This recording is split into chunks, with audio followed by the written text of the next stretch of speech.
Bueno amigos, gracias por mantenerse en sintonía con Despierta RD. Es hora de recibir a nuestro invitado vía telefónica en este día. Se trata de Jonathan Peralta, el abogado, ese mismo que usted escuchó la semana antepasada dando recomendaciones sobre aspectos laborales en nuestro país, que tiene amplio conocimiento del derecho. Estará hoy hablando sobre otros temas. Buenos días, Jonathan. Bienvenido a Despierta Muy, RD.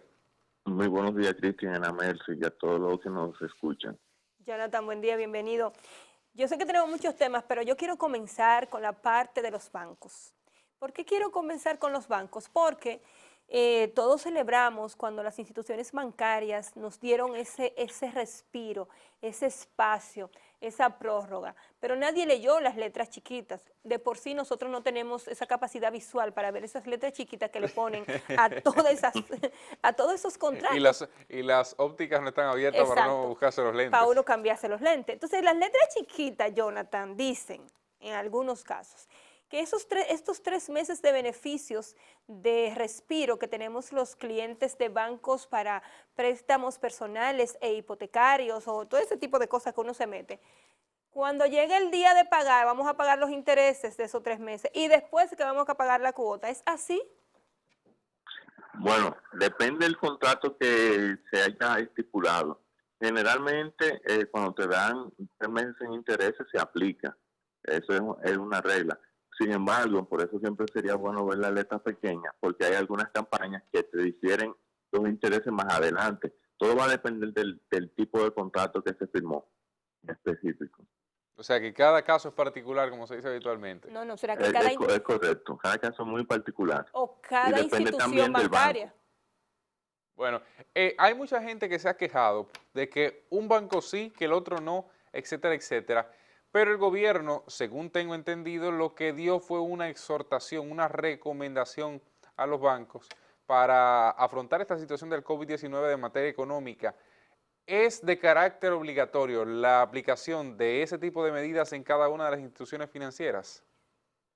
Mira, como tú bien has señalado, el gobierno ha dado exhortaciones. Por eso tú ves que el Banreserva bajó la tasa de interés de tarjeta a un 1%. Sin embargo, otros bancos lo que han reducido la tasa proporcionalmente de interés.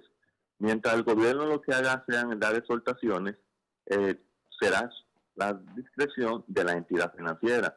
De igual manera te digo, el presidente del Banco Central dijo que se va a reducir lo que es el 0.15% por transacciones, al igual que el desgravar el 10% de los intereses que generan los ahorros, motivando en que un país que necesita incentivar el ahorro no puede penalizar a que tenga dinero en el banco y a la vez que se restringe el acceso a la banca formal. Cuando eso se haga, que se aplique directamente, y así sería obligatorio, pero en el caso de que sea solamente exhortativo, lamentablemente va a depender del banco y de las políticas que tengan internas. Sí te puedo decir que la gran mayoría ha aplicado lo de los 3 meses. Existen muy pocos bancos que no están aplicando eso, pero muy pocos. En el caso de, ¿tú le hiciste alguna pregunta bancaria? En el caso de los colegios, Jonathan, eh, la mayoría de Sí. las personas que tienen estudiantes o que tienen los hijos en colegios privados, hoy está en una disyuntiva. La Asociación de Colegios pidió al ministerio que le permita terminar el año escolar, pero la queja viene de los padres. No se está dando las clases como deberían. Sin embargo, sí hay colegios que ya tenían el año, hay padres que ya tenían la colegiatura pagada, hay padres que están exigiendo que esto se le tome en cuenta o se le agregue al año escolar siguiente. Hay una serie de disgustos que sería bueno que aclaremos cuál es el camino o si los bancos, si los colegios entran en el mismo proceso de los bancos. Depende de esa letra chiquita que nadie leyó. Mira, la pregunta es muy interesante y a la vez ha sido objeto de muchos análisis anteriores. La situación con los colegios es básicamente muy parecida a la de los bancos, con la diferencia que en los colegios cuando se contrata el servicio de educación presencial, que es bueno aclararlo, generalmente en la solicitud de inscripción o reinscripción hay un contrato al dorso que te establece que el servicio es por un año. Eso implica que no se estaría pagando fraccionado por los meses consumidos, sino por el año escolar completo. Por eso ustedes ven que hay colegios que cobran el año completo, inclusive por adelantado.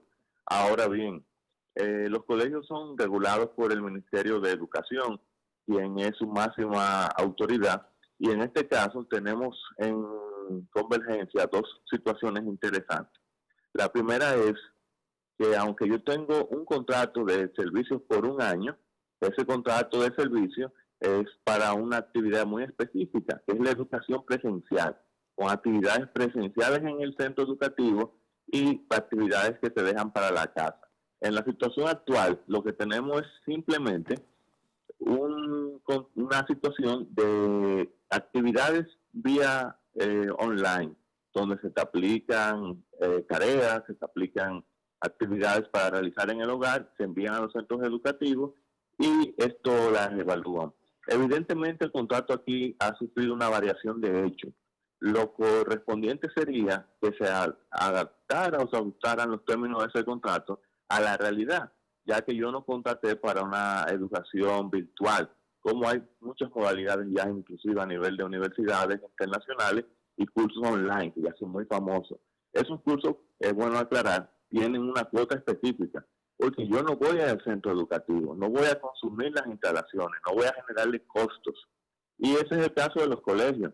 La situación sería la siguiente: si yo no pago esos servicios, el colegio no puede expulsarme al niño de la matrícula ni del seguimiento, porque el Tribunal Constitucional se lo ha prohibido por sentencia que dictó en ese sentido. Ahora bien, ¿cuál sería la respuesta de esos centros educativos a la hora de la reinscripción cuando corresponda? En la práctica se suele hacer un mal uso, que es que niegan el cupo. Mira, tenemos cupo ya lleno y te excluyen en esa situación. Creo que el ministerio debe regularlo y tener de una manera, diríamos, sincera a todas las partes un acercamiento que permite equilibrar la situación actual a la realidad que a cada quien le corresponde. Si bien es cierto que las clases se están dando virtual, los profesores siguen enviando su tarea y correspondientemente tenemos que responderle en cuanto al salario. Pero también los centros han bajado lo que es el consumo de energía eléctrica, de planta y otros insumos que no lo están ahora mismo utilizando, por lo que correspondientemente también deberían ajustar las tarifas. En este momento, el Ministerio de Educación, ya de manera formal, si la memoria no me falla, dice que el año no se va a suspender para muchos centros estudiantiles, pero queda la incógnita. Hay padres que han presentado situaciones de colegios que le han exigido el pago en medio de la pandemia. Entonces, una de las defensas de los centros educativos es que se les sigue pagando a los profesores. De por sí, cuando mis hijos estaban en la escuela, yo recuerdo que junio se pagaba normal, aunque las clases no se dieran el mes completo, pero el profesorado supuestamente trabajaba el mes completo y había que pagarlo. Hay un sitio donde reclamar, hay un sitio donde esos padres que hoy se sienten que le han vulnerado sus derechos puedan quejarse. Mira, la realidad es que ese sitio sería el Ministerio de Educación. Como te decía, ya es un asunto de regulación.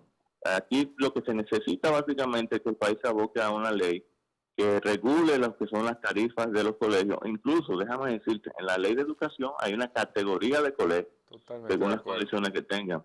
Sin embargo, el sitio de reclamo sería el Ministerio de Educación, pero no aplica de una manera, diríamos, muy práctica para los fines del lugar. Se habla mucho del tema de la libertad de empresa, etcétera. Bueno, lo que pasa es que hay dos temas que convergen, dos temas de derechos fundamentales. Lo que es la libertad de empresa por un lado y lo que es el derecho a la educación. Entre ambos derechos están ambos, diríamos, confrontados. Evidentemente el derecho a la educación va a primar, no elimina el otro, sino que se mantiene intacto el primero.